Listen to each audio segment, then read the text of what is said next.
திருப்பாடல்கள் 18 1-3 மற்றும் 46-50 முடியே.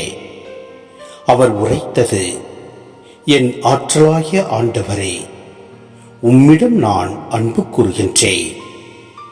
ஆண்டவர் என் கற்பாரை, என் கோட்டை, என் மீட்பர், என் இறைவன். நான் புகலிடம் தேடும் மலை அவரே. என் கேடயம், எனக்கு மீட்பளிக்கும் வல்லமை, என் அரண்.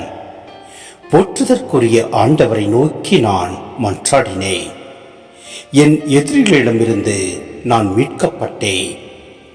ஆண்டவர் உண்மையாகவே வாழ்கின்றார். என் கற்பாரையாம் அவர் போற்றப் பெறுவாராக. என் மீட்பராம் கடவுள் மாட்சியுறுவாராக.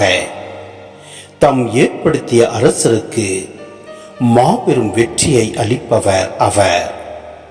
தாம் திருப்பொழிவு செய்த தாவீதுக்கும் அவர் தம் மரபினருக்கும் என்றென்றும் பேரன்பு காட்டுபவரும் அவரே.